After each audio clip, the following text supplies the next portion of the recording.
네, 얼마 전에 어떤 분의 글을 읽은 적이 있는데 이분이 중학교 때 있었던 일을 기억하며 쓴 글입니다. 지금으로부터 30년 전 어느 중학교 학생들 사이에서 추남 김이라 불리는 선생님이 계셨다고 합니다. 누가 봐도 정말 못생긴 노총각 선생님이었습니다. 이 선생님은 2학년 학생들의 도덕 과목을 가르치고 있었는데 1학년 학생들은 선생님의 외모만 알 뿐 선생님의 내면은 알지 못했습니다. 그리고 이 1학년 학생들이 2학년이 되었을 때 드디어 추남 김 선생님의 첫 수업을 듣게 되었던 것입니다. 첫 수업 시간에 선생님은 교실에 들어오자마자 교탁을 내리치시면서 이렇게 말씀을 하시더랍니다. 모두 교과서를 덮어라.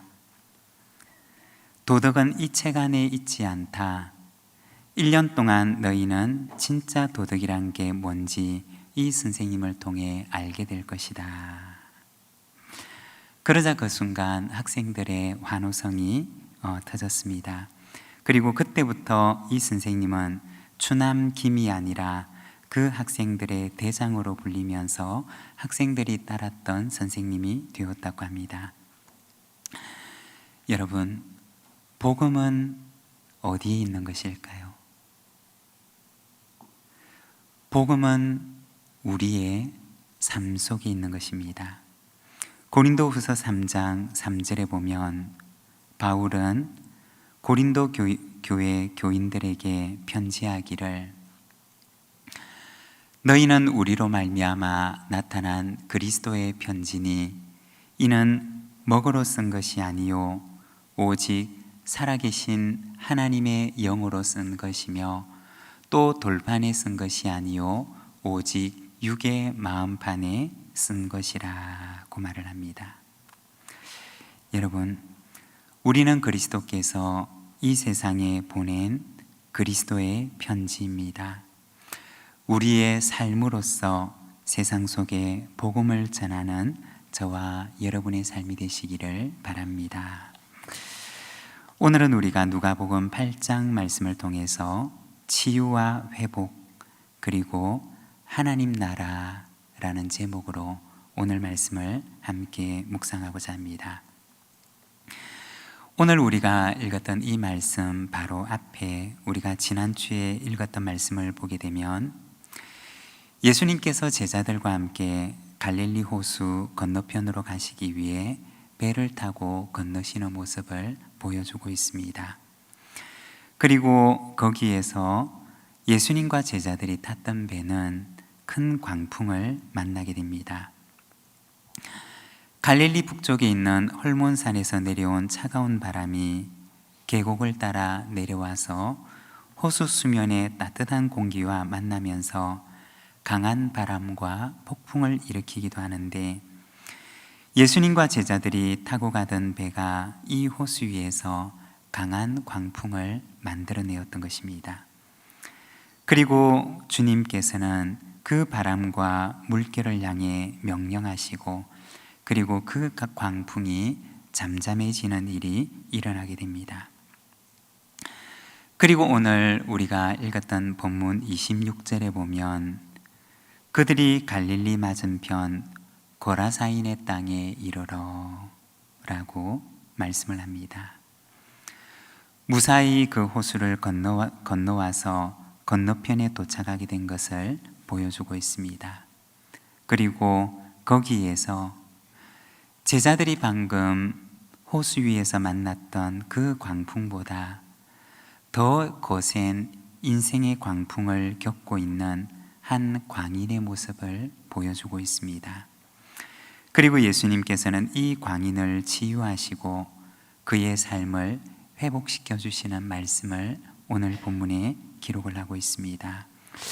오늘은 이 말씀 속에 나타나 있는 광인의 삶을 통해서 하나님의 나라에 대해서 우리가 잠깐 함께 말씀을 나누고자 합니다. 여러분, 하나님의 나라는 어떠한 곳일까요? 먼저 첫 번째로 하나님의 나라는 알미 아니라 삶입니다. 27절과 28절의 말씀을 우리가 함께 봉독하겠습니다. 예수께서 육지에 내리심에 그 도시 사람으로서 귀신 들린 자 하나가 예수를 만나니 그 사람은 오래 옷을 입지 아니하며 집에 거하지도 아니하고 무덤 사이에 거하는 자라. 예수를 보고 부르짖으며 그 앞에 엎드려 큰 소리로 불러 이르되 지극히 높으신 하나님의 아들 예수여, 당신이 나와 무슨 상관이 있나이까? 당신께 구하노니 나를 괴롭게 하지 마소서 하니. 여기 보면 예수님께서 거라사인의 땅에 도착하자마자 만나게 되었던 한 사람을 소개하고 있습니다. 이 사람은 귀신이 들린 사람이었는데 오늘 말씀에 보면 이 사람의 형편을 보여줍니다. 오랫동안 옷을 입지 않고 있었고 또 집에도 거하지 않고 있었고 무덤 사이에서 사는 사람이라고 이야기를 합니다. 오랫동안 옷을 입지 않고 무덤 사이에 살았다라고 하는 것은 오랫동안 그 사람이 사회로부터 격리되어 살아왔던 삶을 보여주는 것입니다. 그 당시 무덤이라고 하면 부정한 곳으로 여겨지던 곳인데 바로 건강하지 못한 삶을 살아가는 그의 삶을 보여주고 있는 것입니다. 그리고 28절에 보면 그가 예수님께 와서 예수님을 보고 부르짖으면서 말을 합니다. 지극히 높으신 하나님의 아들 예수여, 당신이 나와 무슨 상관이 있나이까? 당신께 구하노니 나를 괴롭게 하지 마소서. 여기에 보면 이 사람은 예수님께 와서 예수님을 가리켜서 말하기를 지극히 높으신 하나님의 아들 예수여 라고 부릅니다. 여기에 보면 하나님을 가리켜서 지극히 높으신 분이라고 이야기를 하면서 그는 하나님을 가장 높은 분으로 인정을 하며 고백을 하고 있습니다. 우리가 성경에 보면 간혹 이런 이야기들을 보게 됩니다. 예수님을 보고서 예수님을 향해 하나님의 아들이라고 고백하는 이야기들을 보게 됩니다. 그 어느 누구도 알아보지 못했던 그 예수님을 귀신이 먼저 알아보고 예수님을 하나님의 아들이라고 소리치는 이야기들을 우리는 성경을 통해서 보게 됩니다. 그런데 성경에 보면 예수님께서는 이렇게 말하는 귀신을 꾸짖으시고 그들에게 잠잠할 것을 말씀하셨습니다. 한편으로 보게 되면 예수님의 정체를 가장 정확하게 알아보았던 이들이 바로 귀신들이었던 것입니다. 그런데 이어지는 말씀을 보게 되면 오늘 말씀에 예수님을 하나님의 아들로 고백했던 이 귀신이 말하기를 당신이 나와 무슨 상관이 있나이까? 나를 괴롭게 하지 마소서 라고 이야기를 합니다. 이 귀신의 고백을 보게 되면 예수님을 하나님의 아들로 인지하는 알미 그에게는 있었지만 그러나 이어지는 그의 말을 보게 되면 하나님과 그가 상관이 없는 관계임을 말하고 또 하나님을 향하여서 자기를 괴롭게 하지 말 것을 강구하고 있는 것입니다. 무엇을 말하는 것이냐? 하나님의 통치를 거부하고 거절하는 것을 보여주는 것입니다. 하나님에 대한 알미 있고 예수님에 대한 알미 있지만 그분의 나의 삶에 대한 그분의 통치는 거부하고 거절하고 있는 것을 보여주는 것입니다. 여러분, 우리가 믿음 생활을 할 때 믿음이라고 하는 것은 도대체 무엇을 말하는 것일까요? 믿음이라고 하는 것은 우리의 인지적인 알을 말하는 것이 아닙니다. 믿음이라고 하는 것은 우리의 신념에 대한 어떤 선언이나 고백을 말하는 것이 아닙니다. 믿음이라고 하는 것은 조금 더 엄밀하게, 조금 더 정확하게 이야기를 하자면 그것은 우리의 지적인 동의 혹은 우리의 신념에 대한 선포가 아니라 그것은 하나님과의 관계 속에서 살아가는 삶을 말하는 것입니다. 믿음은 우리의 인지도 아니고 믿음은 우리의 신념도 아닙니다. 믿음은 우리가 하나님과 어떤 관계를 맺으며 살아가는가를 말하는 것입니다. 예수님을 영접하고 그 주님의 통치를 내 안에 받아들이고 그리고 그분의 다스림에 대해서 우리가 순종하며 살아가는 삶을 바로 믿음의 생활이라고 이야기를 하는 것입니다. 야고보서 2장 말씀을 보게 되면 믿는다고 말을 하면서도 정작 자신의 삶 속에서는 하나님의 통치를 받아들이지 않고 하나님의 다스림을 거부하며 하나님께 순종하는 삶을 살아가지 않는 이들을 향하여 말을 합니다. 야고보서 2장 17절에서 20절에 보면 이렇게 말을 합니다. 이와 같이 행함이 없는 믿음은 그 자체가 죽은 것이라. 어떤 사람은 말하기를 너는 믿음이 있고 나는 행함이 있으니 행함이 없는 내 믿음을 내게 보이라. 나는 행함으로 내 믿음을 내게 보이리라 하리라. 내가 하나님은 한 분이신 줄을 믿느냐? 잘하는도다. 귀신들도 믿고 떠느니라. 허탄한 사람아, 행함이 없는 믿음이 헛것인 줄을 알고자 하느냐.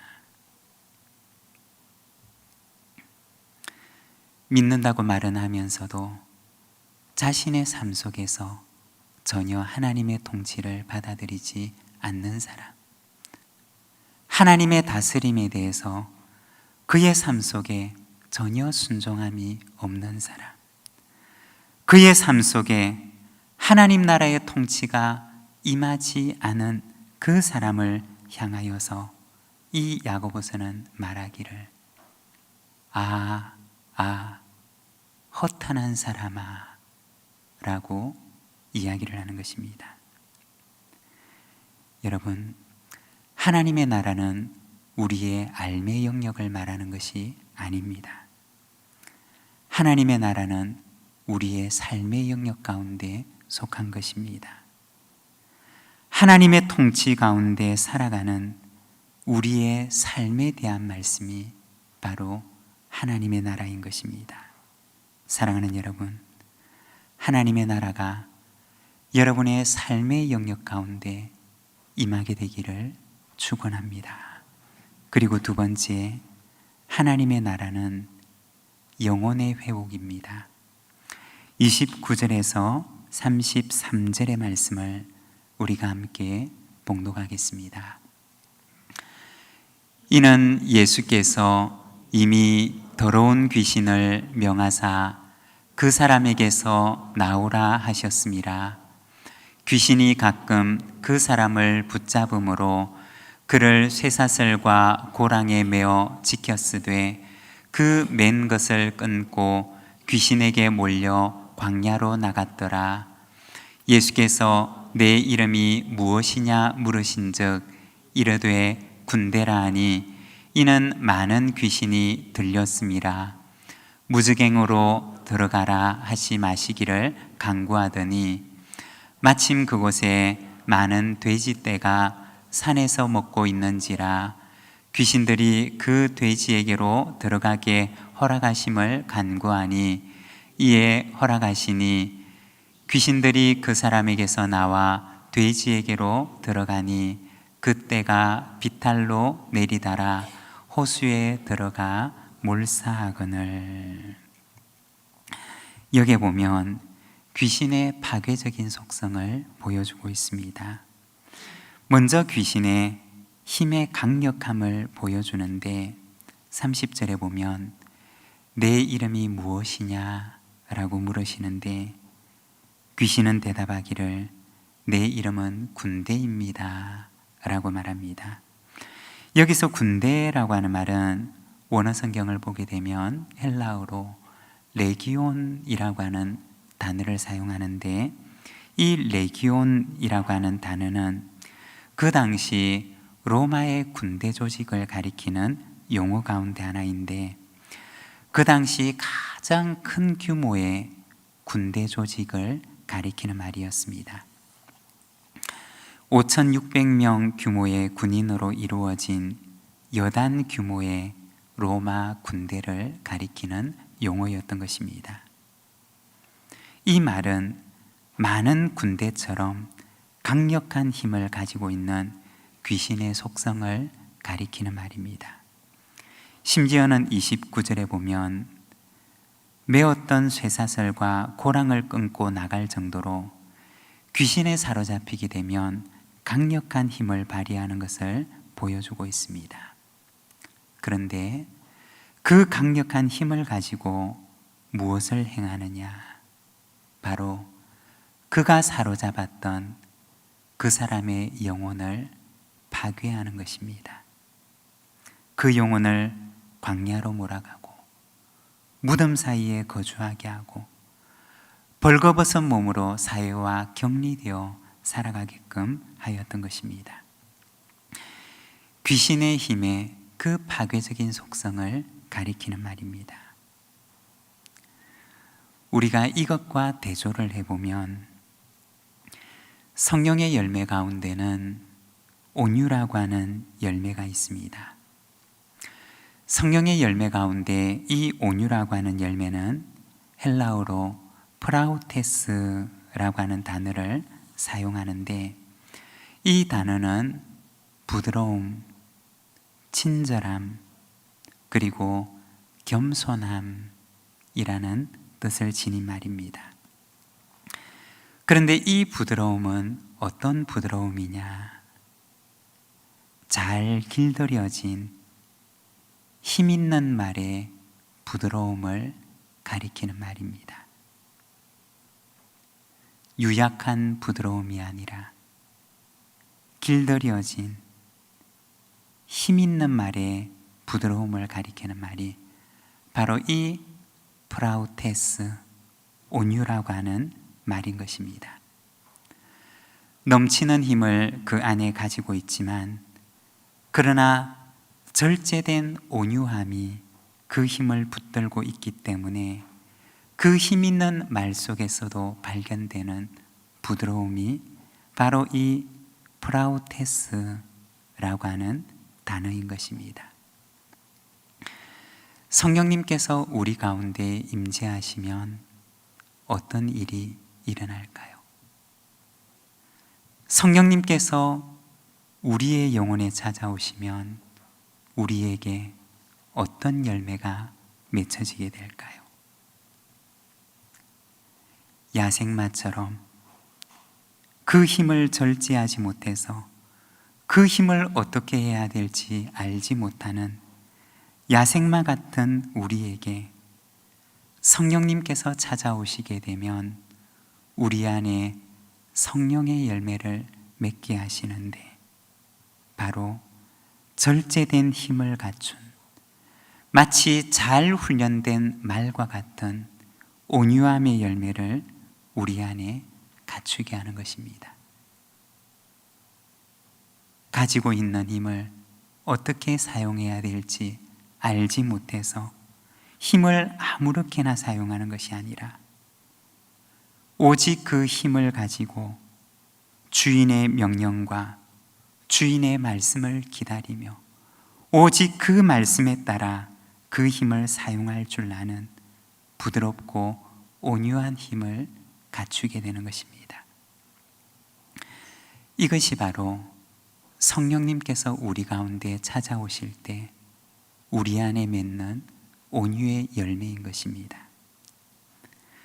우리의 삶의 연장을 돌아보게 되면 2000년 전 거라사인의 땅에서 한 영혼을 붙들어서 그 영혼을 파괴적인 삶으로 몰아넣었던 그 사탄의 힘은 오늘 우리가 살아가고 있는 이 시대 속에서도 여전히 파괴적인 힘을 가지고 그 권세를 사용하고 있다는 것입니다.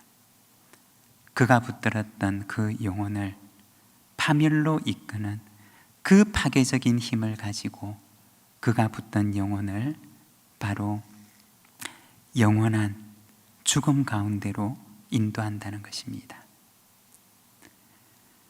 오늘도 이와 같은 사탄의 힘은 강력한 음란의 영으로 그리고 이익을 위해서라면 무엇이든지 서슴지 않고 할 수 있는 탐욕의 영으로서 그리고 하나님을 떠난 쾌락을 추구하는 중독의 영으로서 오늘도 그 사로잡은 영혼을 파멸로 이끌기 위해 파괴적인 힘을 가지고 사단은 여전히 그 힘과 권세를 사용하고 있는 것입니다.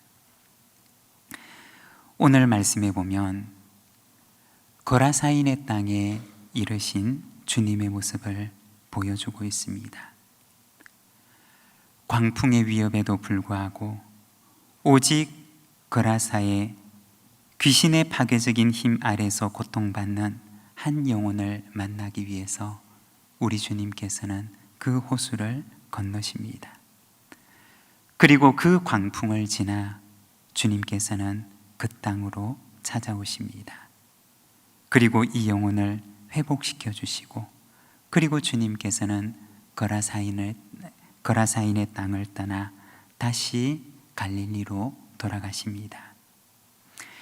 예수님께서는 오셔서 하나님의 나라를 선포하시고 하나님의 나라를 회복케 하시는데 예수님께서 선포하시는 하나님의 나라의 회복은 바로 한 영혼의 회복인 것입니다. 사랑하는 여러분, 하나님의 나라는 어디에 임하는 것일까요? 하나님의 나라는 우리의 영혼이 회복되는 곳에 임하는 것입니다.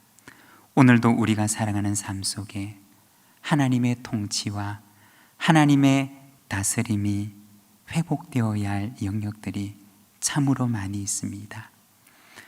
우리 모든 세대에 우리의 모든 삶의 영역 가운데 하나님의 통치가 회복되기를 소망합니다. 오늘 우리의 교회가 힘써야 할 곳이 바로 하나님 나라의 회복인 것입니다.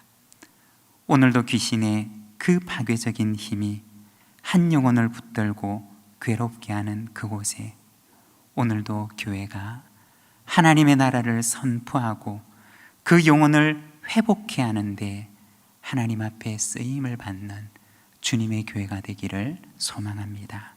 그리고 세 번째, 하나님의 나라는 삶의 증언으로서 확장됩니다. 38절과 39절의 말씀을 우리가 함께 봉독하겠습니다. 귀신 나간 사람이 함께 있기를 구하였으나 예수께서 그를 보내시며 이르시되 집으로 돌아가 하나님이 내게 어떻게 큰 일을 행하셨는지를 말하라 하시니 그가 가서 예수께서 자기에게 어떻게 큰 일을 행하셨는지를 온 성내에 전파하니라. 아멘. 여기 보면 귀신 나간 사람의 삶을 보여줍니다. 그의 삶이 어떻게 바뀌었느냐? 구원의 삶이 그에게 어떻게 나타났느냐?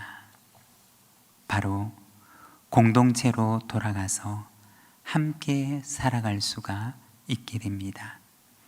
38절에 보면 그는 구하기를 예수님과 함께 있기를 구합니다. 그런데 예수님께서는 이 사람을 그의 삶의 현장으로 돌려보내십니다. 39절에 보면 집으로 돌아가 하나님이 내게 어떻게 큰 일을 행하셨는지를 말하라고 말씀을 합니다. 여기서 말하다라고 하는 말은 원어 성경에 보면 누가복음 1장에 나오는 내력을 저술하다 라고 할 때 내력이라고 하는 말과 같은 단어입니다. 그 의미는 순서에 따라서 차례대로 이야기하는 것을 가리키는 말입니다. 즉, 그가 경험했던 구원의 사건을 사람들에게 증언하는 구원의 삶의 증언자가 되라고 하시는 말씀입니다. 여러분, 우리가 주님의 증인으로 산다는 것은 우리가 경험한 구원의 이야기를 누군가에게 들려주고 그도 이 구원의 삶을 경험할 수 있도록 돕는 것입니다. 그런데 여러분, 내가 그 구원의 삶을 경험하지 않고서 어떻게 이 구원의 삶을 우리가 이야기할 수가 있을까요? 하나님의 나라가 내 안에 임재하여서 내가 임재한 그 하나님의 나라를 통해 내가 경험했던 그 구원의 삶을 내가 경험하지 않고서 어떻게 내가 또 다른 누군가를 이 구원의 삶으로 초청할 수가 있는 것일까요? 예수님께서는 이 거라사인의 회복된 광인을 향하여서 너가 경험했던 구원을, 너에게 임했던 이 구원의 이야기를 사람들에게 차례대로 너에게 일어난 이 이야기를 사람들에게 들려주라고 말씀을 하십니다. 사랑하는 여러분, 하나님의 나라는 내가 경험한 구원의 삶으로부터 시작하는 것입니다. 우리가 경험한 구원의 삶이 나에게 나타난 하나님의 그 구원의 사건이 증언이 되어서 누군가에게 구원의 삶을 가능케 하는 하나님의 나라의 확장을 이루어 간다는 것입니다. 사랑하는 여러분, 하나님의 나라는 알미 아니라 삶의 영역에 속한 것입니다. 하나님의 나라는 한 영혼이 하나님 앞에서 회복되는 것입니다. 그리고 하나님의 나라는 우리가 경험했던 구원의 삶이 증언이 되어서 이 땅 위에 하나님의 나라를 확장케 하는 것입니다. 오늘도 하나님 나라의 치유와 회복을 경험하며 삶으로 하나님 나라를 증언하는 저와 여러분이 되시기를 바랍니다. 우리 이 시간 함께 기도하기를 원합니다. 하나님의 나라는 우리의 인지의 영역에 속한 것이 아닙니다. 하나님의 나라는 우리의 신념에 속한 것도 아닙니다. 하나님의 나라는 하나님과의 관계 속에서 내가 하나님과 어떠한 관계를 맺으며 살아가는가, 우리의 삶의 영역에 속한 것입니다. 우리의 삶의 영역 속에 우리의 삶의 영역을 하나님의 통치 아래로 내어드릴 때 우리의 삶 속에 하나님의 나라가 임하는 것입니다. 오늘도 주님께서는 그 위험한 땅을 건너 거라사인의 그 광인을 찾아가신 것처럼 주님께서는 오늘도 우리를 찾아오십니다. 그리고 우리의 영혼이 주님 안에 회복해 되기를 원하십니다. 우리의 삶 속에 하나님의 통치가 임하기를 원하십니다. 그리고 우리가 경험했던 이 구원의 삶이 증언이 되어서 이 땅 위에 하나님의 나라를 확장케 하는 삶을 살아가기를 원하십니다. 우리 시간 함께 기도하기를 원합니다. 우리의 삶의 영역 가운데 하나님의 나라가 임하게 하시고 우리의 삶의 영역을 하나님의 통치 가운데 내어드리게 하옵소서. 우리의 삶이 변화되게 하시고 우리의 삶 속에 하나님의 나라가 임하게 하시고 우리의 삶의 영역인 우리의 가정과 우리의 일터와 우리의 언어 생활과 우리의 마음과 우리의 모든 삶의 영역 가운데 하나님의 나라가 임하여 주시옵소서, 임재하여 주시옵소서. 우리 시간 함께 우리의 마음을 모아 하나님 앞에 하나님의 나라를 간구하며 이 시간 나아가겠습니다. 우리 함께